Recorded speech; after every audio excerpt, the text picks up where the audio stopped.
Welcome to Biography with Plutarch, where we delve into the lives of fascinating individuals, revealing the intricacies of their character and the experiences that shaped them. As we embark on this biographical journey, let us begin at the beginning, in the early years of Hitchcock's life, where the foundations of his future successes were laid.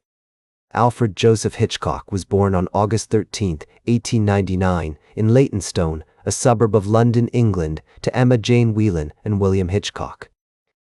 His father, a greengrocer and poulterer, owned a shop in the nearby market, providing a comfortable, if not affluent, upbringing for young Alfred and his two older siblings, William and Nellie.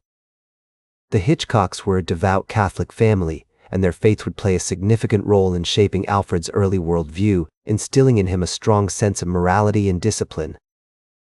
The family's Catholicism was evident in the numerous religious artifacts that adorned their home, including crucifixes, rosary beads, and holy water fonts. Growing up in a bustling London suburb during the late 19th and early 20th centuries, Hitchcock was surrounded by the sights, sounds, and smells of a rapidly changing world. The streets were filled with horse-drawn carriages, motor cars, and omnibuses, their clip-clopping hooves and chugging engines creating a cacophony of noise that still echoed in his mind years later. The air was thick with the smells of coal smoke, food vendors, and the nearby Thames River, whose pungent aroma wafted through the streets on foggy mornings. This vibrant, if somewhat chaotic, environment would later influence Hitchcock's use of urban landscapes in his films, where the bustling streets and alleys became a character in their own right. As a child, Alfred was a shy, introverted boy who found solace in drawing, reading, and exploring the world around him. His parents encouraged his creative pursuits, providing him with sketchbooks and art supplies that allowed him to express himself freely. Hitchcock's early drawings often featured meticulous, detailed renderings of buildings, trains, and other machinery, revealing an attention to detail that would serve him well in his future career. The Hitchcock's Catholic faith also played a significant role in shaping Alfred's early life. He attended the London County Council School in Leytonstone, where he received a solid education that emphasized discipline, hard work, and respect for authority. The school's strict rules and regulations, which included mandatory prayer sessions and rigorous academic standards, would have a lasting impact on Hitchcock's personality, instilling in him a strong sense of self-discipline and attention to detail. Later, he enrolled in the Jesuit-run St. C. Ignatius College in Stamford Hill, an institution renowned for its academic excellence and strict adherence to Catholic doctrine. The Jesuit school's disciplined environment would prove instrumental in shaping Hitchcock's worldview and artistic sensibilities.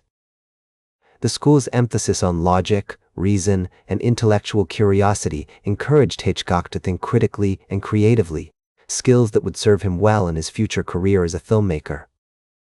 Moreover, the Jesuits' strict rules and regulations taught Hitchcock the importance of self-control and discipline, essential qualities for any artist seeking to bring their vision to life. In 1915, at the age of 16, Hitchcock left school to work as a draftsman and advertising designer for the London branch of the Henley Telegraph Company.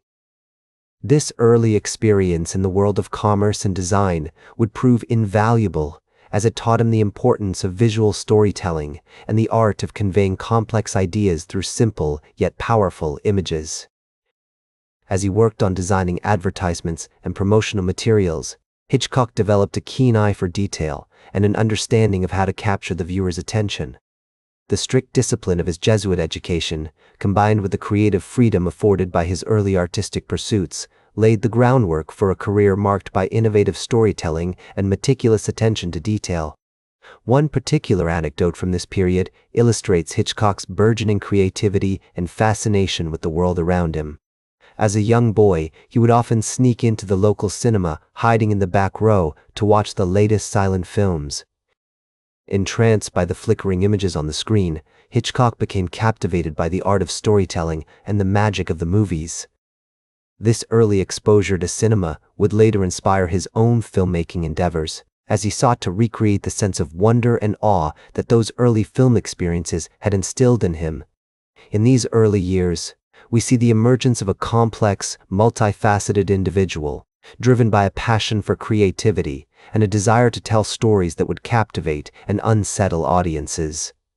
The meticulous attention to detail, the emphasis on visual storytelling, and the fascination with the human psyche, all these elements, forged during Hitchcock's early years, would coalesce into a unique filmmaking style that continues to influence generations of filmmakers and captivate audiences worldwide. As Alfred Hitchcock's fascination with cinema deepened, he found himself increasingly enthralled by the magic of the silver screen. The year was 1920, and the London branch of the famous Players, Lasky Company, later known as Paramount Pictures, offered him a position that would change the course of his life forever. It was amidst the bustling streets of London, surrounded by the soft glow of cinema houses and the hum of film studios, that Hitchcock's journey in the film industry truly began. This pivotal moment marked the start of an extraordinary career, one that would be filled with twists and turns, much like the suspenseful plots he would later master. It was during this period, as Hitchcock navigated the inner workings of the film studio, that he met his future wife, Alma Reville. A talented editor and screenwriter in her own right, Alma would become an invaluable collaborator and confidant, offering a keen eye for detail and a deep understanding of storytelling. Their meeting was a serendipitous event, one that would forge a partnership that lasted a lifetime. The couple married in 1926, surrounded by friends, family, and the faint scent of film reels and cigarette smoke, which seemed to permeate every aspect of their lives. In the early 1920s, Hitchcock worked tirelessly as a title card designer for the London branch of famous Players, Lasky. This role allowed him to hone his skills in visual storytelling, experimenting with font styles, colors, and imagery that would captivate audiences and set the tone for the films to come. As he delved deeper into the world of cinema, Hitchcock developed a keen sense of pacing and narrative structure, essential elements that would become hallmarks of his directing style. His days were filled with the sound of typing, the scratching of pen on paper, and the soft glow of projectors as he worked to bring stories to life. Hitchcock's big break came in 1922 when he was appointed as the assistant director to Graham Cutts on the film Woman to Woman. This experience marked the beginning of Hitchcock's rapid ascent through the ranks of the British film industry, a trajectory that would be characterized by his innovative approach to storytelling and his relentless pursuit of perfection. As he worked alongside Cutts, Hitchcock absorbed every detail, from the placement of cameras to the direction of actors, laying the groundwork for his future success. One of the most significant events in Hitchcock's early career was the production of his first feature film, The Pleasure Garden, released in 1925. Although the film did not achieve major commercial success, it demonstrated Hitchcock's emerging style and thematic preoccupations, including his fascination with the complexities of human relationships and the darker aspects of human nature. The film's use of visual motifs, such as the iconic spiral staircase, would become a hallmark of Hitchcock's later work, symbolizing themes of obsession, desire, and the blurred lines between reality and fantasy. The late 1920s saw Hitchcock's star rise with a string of successful films, including The Lodger, A Story of the London Fog, 1927, and Champagne, 1928. These films showcased his mastery of suspense and his ability to craft compelling narratives that kept audiences on the edge of their seats. The success of these films earned Hitchcock recognition within the industry, and he became known for his innovative techniques and meticulous attention to detail. His sets were always filled with an air of anticipation, as if the very walls were waiting to see what would unfold next. In 1929, Hitchcock made his first talkie, Blackmail, which premiered at the Cambridge Film Festival in June of that year. This film marked a significant milestone in Hitchcock's career, as it demonstrated his ability to adapt to the new technology of sound while maintaining his signature style and thematic concerns. The film's use of sound effects and music added a new layer of complexity to Hitchcock's storytelling, allowing him to explore themes with even greater depth and nuance. As the first words were spoken on screen, Hitchcock knew that cinema would never be the same, and he was eager to push the boundaries of this new medium. Throughout the 1930s, Hitchcock continued to push the boundaries of filmmaking with a series of critically acclaimed and commercially successful films, including Murder, 1930, The 39 Steps, 1935, and Secret Agent, 1936. These films showcased his mastery of the thriller genre and his ability to craft compelling narratives that explored the complexities of human relationships and the darker aspects of human nature. Hitchcock's sets were always alive with energy, as if the characters themselves were waiting to see what fate had in store for them. As the decade drew to a close, Hitchcock's reputation as a master filmmaker had spread far beyond Britain's shores. His films were being hailed as classics, and he was sought after by producers and studios from around the world. The phone would ring in his office, and Alma would answer, her voice a warm and welcoming presence that seemed to put everyone at ease. In 1939, Hitchcock received an offer from David O. Selznick to come to Hollywood and work for Selznick International Pictures. As Alfred Hitchcock settled into his new life in Hollywood, the City of Angels' perpetual sunshine and promise of stardom seemed to fuel his creative genius, driving him to push the boundaries of filmmaking even further. His first film for Selznick International Pictures, Rebecca, released in 1940, was a critical and commercial triumph, earning him his first Academy Award nomination for Best Director and solidifying his reputation as a masterful storyteller. The film's exploration of obsession, identity, and the complexities of human relationships would become hallmarks of Hitchcock's later work as he delved deeper into the psychological intricacies of his characters.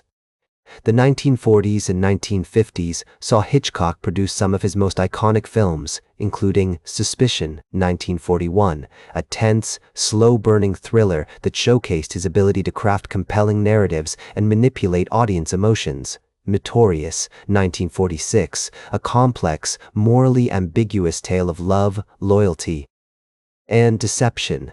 And Rear Window, 1954, a voyeuristic masterpiece that explored the themes of surveillance, desire, and the blurred lines between reality and fantasy.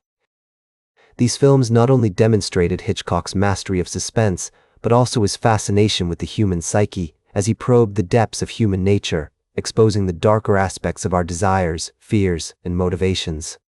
Hitchcock's attention to detail was legendary, and his meticulous approach to filmmaking resulted in some of the most memorable and enduring scenes in cinema history. His ability to craft compelling narratives, combined with his innovative use of camera techniques, lighting, and sound design, created a unique cinematic language that continues to influence filmmakers to this day. In the 1960s, Hitchcock continued to innovate, experimenting with new techniques and technologies that allowed him to push the boundaries of storytelling even further. His film, Psycho, 1960, was a major success, and its infamous shower scene has become one of the most recognizable moments in cinema history, a masterclass in suspense and misdirection that continues to terrify audiences to this day. The film's exploration of themes such as identity, morality, and the blurred lines between reality and fantasy would continue to influence filmmakers for decades to come, as they grappled with the complexities of human nature and the darker aspects of our psyche. As Hitchcock's career drew to a close, he received numerous accolades and recognition for his contributions to the world of cinema. In 1967, he was awarded the Irving G. And in 1971, he was knighted by Queen Elizabeth II for his services to film, a fitting tribute to his remarkable body of work and his status as a cinematic legend. Alfred Hitchcock passed away on April 29, 1980, at the age of 80, leaving behind a legacy that continues to inspire and influence filmmakers to this day. His films remain timeless classics, continuing to captivate audiences with their suspenseful narratives, complex characters, and exploration of the human condition. Today, Hitchcock is remembered as one of the greatest filmmakers of all time, a master of suspense and a pioneer of cinematic technique. His influence can be seen in the work of countless filmmakers, from Martin Scorsese to Steven Spielberg, who have cited him as a major inspiration and paid homage to his innovative style and techniques. His films continue to be studied and admired by scholars and audiences alike, offering insights into the human condition and the complexities of our own lives. His films continue to captivate audiences with their timeless themes, complex characters, and masterful suspense, reminding us of the enduring power of cinema to entertain, educate, and inspire. That's all for today's Biography with Plutarch. Remember to like, share, and subscribe. And until next time, remember that understanding the lives of remarkable individuals helps us better understand ourselves.